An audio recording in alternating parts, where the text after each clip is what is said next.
remembering a fallen police officer in Richmond. As hundreds of people pay their respects at his visitation, others in the community are coming up with different ways to show support.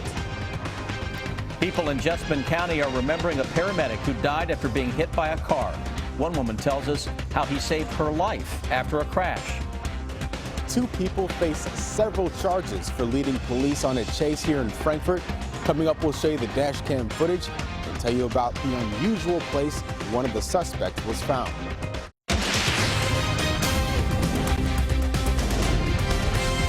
This is WKYT News at 6.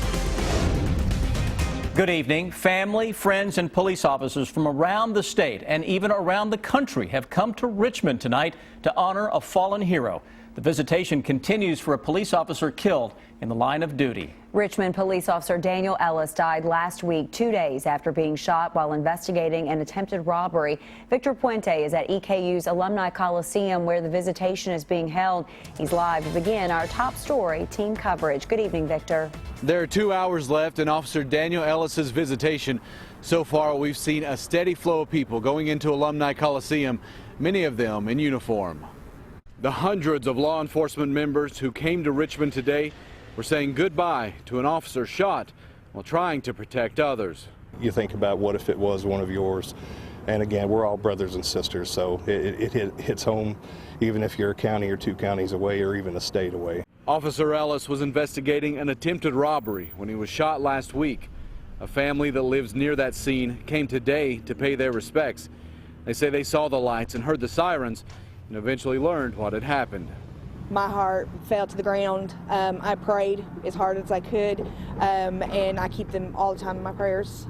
For someone to go, for the community to go through something like this is a tragedy. For the community and especially for his family. One of Ellis's longtime friends said they plan on making sure his son knows just how loved his father was. Heart goes out to the family, especially Katie and their young son. I mean, he's going to grow up without a dad, but you know, he'll have a lot of his friends and family to relay to the little guy about how good of a man he was and how fun he was and how much he loved his job. The man charged with killing Ellis was arraigned yesterday. His bond was set at $2.5 million. Officer Ellis's funeral is set to begin tomorrow morning at 11 a.m. Live in Richmond, Victor Puente, WKYT. The funeral for Officer Ellis will be followed by a 100-mile procession. As we mentioned, the funeral is scheduled to begin at 11 tomorrow morning at Alumni Coliseum on the EKU campus. Police expect the funeral to end about 12:30. The procession will begin at 1 and will wind its way through Richmond before heading south on Interstate 75. The procession will then exit at US 25 in Mount Vernon. Then follow highways 461 and 80 to Somerset, where it's expected to arrive between 2 and 3. The procession will then follow the Cumberland Parkway to Highway 127. It's expected to arrive at the cemetery in Adair County about 4 o'clock. When the procession passes by Rockcastle County High School tomorrow, students and staff will be standing in front of the building in a show of support. Many of them will be dressed in blue. This is an opportunity for our students to see something larger than themselves, to maybe pay their respects to a person that they don't know, but a person who's part of a group that serves them every single day. The school's junior ROTC will also be there in support, and the art department plans to make a banner in honor of Officer Ellis. Another service is being held tonight in honor of Officer Ellis. This is a live look from the Eastern Kentucky University campus. The EKU Student Government Association has organized a candlelight vigil for Officer Ellis. Both Officer Ellis and his wife attended EKU. The service began about a half an hour ago in the ravine. Many memorials have been set up around Richmond in honor of Officer Ellis. A couple of them have special significance to the day he was shot. Today, Sean Moody talked to people who live and work in that area about how Officer Ellis is being remembered. He continues our top story team coverage. How you doing? He was protecting us. Missy McCoy feels a special connection to Officer Daniel Ellis. He was investigating a report of an attempted robbery that had happened at her gas station when he was shot. It was pretty upsetting. I mean, to think that he lost his life answering the call for us. is something we won't forget. Ever since, she's been handing out blue bracelets and putting up tributes to Officer Ellis all over.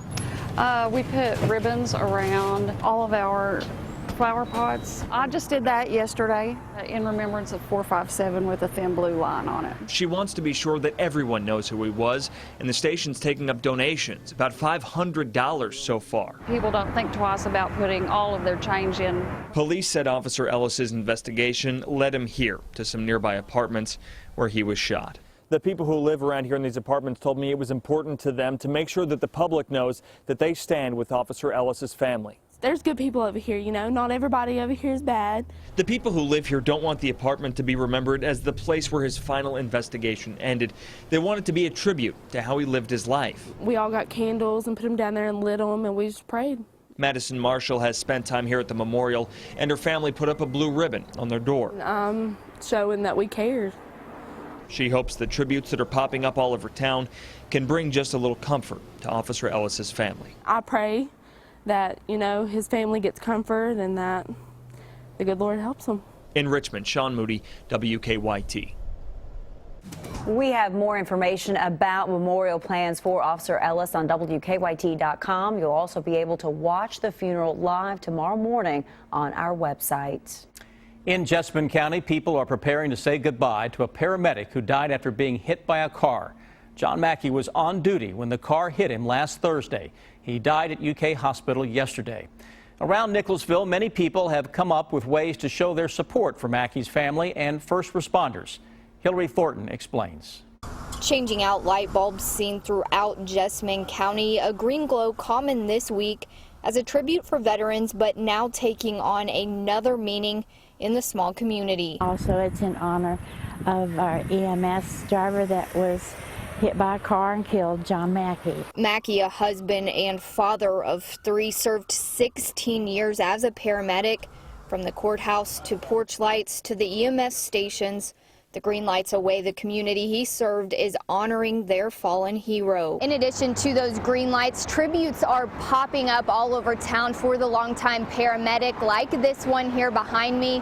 That also serves as a reminder it has been a tough several days for all of our first responders. Not only are they a part of our community as a fellow neighbor, but they're also something that we need in the time of need. Fortunately, I didn't have the need to know them, but those who were in need, he came to their aid. One of those people now with a green light outside of her home knew after seeing Mackey's picture the fallen paramedic had once rushed to her aid. I was rear-ended in December of 2010 and had to be taken to the hospital. Just one of countless examples of what he did day in and day out, examples of sacrifice. The reason this local business owner put this message in the middle of town. Stop and think about others who get out every day just to risk their lives, just to make this world safer, just to help us when we're in our time of need, and say thanks. Don't wait till they're gone to say thanks. Say thanks now. In Jessamine County, Hillary Thornton, WKYT. Wise advice there. Now, visitation for John Mackey will be held Thursday from noon until 9 at Bethel Harvest Church in Nicholasville. His funeral service will be at 2 Friday afternoon at the same church. We saw some sunshine across the bluegrass this afternoon, but we are tracking some changes coming our way tomorrow. Chief Meteorologist Chris Bailey has an early look now at your forecast. How about it, Chris? Yeah, over the next 24 hours, things aren't too bad. It's once we get into tomorrow night, showers, thunderstorms, gusty winds will take over across central and eastern Kentucky. Patience was the word we were preaching about today in terms of the weather. You had to hang in there to get rid of those clouds this afternoon. Sun breaking through late afternoon, early evening temperatures, upper 40s to low 50s across the entire area. Notice how Moorhead is only 45, colder than everybody else. Well, that's one part of the state that just could not get rid of the clouds this afternoon. Those clouds are still hanging tough into parts of northeastern Kentucky. As of now, on your Defender radar network, we turn it into your Defender cloud network right now, because that's the only thing we are tracking. Out and about this evening, it's a chilly one. Temperatures quickly dropping toward 40 by the time you roll into the 11 o'clock hour. High pressure, western Kentucky, does not have a very long lifespan. It'll hang tough through the day tomorrow. That big area of low pressure back into the Rocky Mountains will deepen open and head toward the Great Lakes, and that takes over quickly by the second half of tomorrow, and especially tomorrow night, guys. When I come back in less than 10 minutes, we're going to be tracking the potential for some scattered thunderstorms and very gusty winds on a new hour-by-hour forecast. Again, just a few minutes. All right, we will check in with you then, Chris. Thank you. Some frightening moments for a police officer in Frankfort. Investigators say a woman tried to hit him with a car. Police charge Miranda Skinner with attempted murder of a police officer, among other offenses. They say a second person in the car also faces charges. As our Sam Smith tells us, new at 6, police released cruiser camera video showing how it all happened. Dash cam footage shows the traffic stop and the people in the car ignoring the officer's commands to turn the car off. Police say this car and its license plate were stolen. A few moments later, they took off. They weren't familiar with the area, so they ended up going down a dead-end access road that was nearby. The footage shows the suspects turning around and then driving towards the officer that was standing outside his cruiser. And he had to actually dive behind his cruiser to get out of the way. The suspects hit a second dead end a few minutes later near the Juniper Hills golf course. They crashed through a gate, causing about $1,200 worth of damage. The driver and the passenger ran away from the scene. With the help of a K-9 unit, the passenger was found hiding in the back of a pickup truck, and the driver, Miranda Skinner, was found hiding in an empty doghouse. This is the first time that I'm aware of that we found somebody hiding in a doghouse with our dog. Police say they were able to safely pursue and arrest these suspects without anyone getting seriously injured.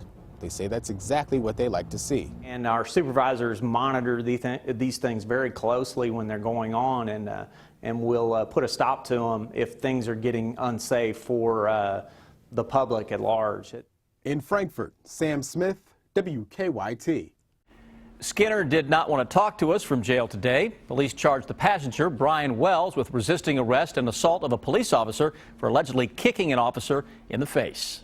Construction is underway for a road leading to a new high school being built here in Lexington. The road, called Meeting Street, will connect the school with Sir Barton Way near Winchester Road. Drivers will also be able to get to the road from Winchester Road and Patch and Wilkes. Construction is also underway for the school, which has not yet been named. It is scheduled to open in the fall of 2017. 4 weeks from today, Matt Bevin will be inaugurated as Kentucky's new governor. And today, the Republican met with Democratic Governor Steve Beshear as part of the transition process. In a statement, the governor said he had a good conversation with Governor-elect Bevin, and he again offered his congratulations. Governor Beshear also said he pledged continued support for an orderly transition in the coming weeks. Governor Beshear's son, Andy, was elected the state's attorney general. Today, he said he hopes Governor-elect Bevin will talk to him and his office before taking part in the state's health insurance exchange or cutting back the state's Medicaid program. Governor-elect Matt Bevin has promised to get rid of Connect and scale back the state's Medicaid program. The current governor, Steve Beshear, established Connect and expanded Medicaid. It is a sign that Christmas is not that far away. Lexington city workers have started putting up Christmas lights around trees in the courthouse plaza downtown. The city's Christmas trees at Triangle Park, Isaac Murphy Park, and in front of the KU building will be lit on Friday, November 27th, which is the day after Thanksgiving.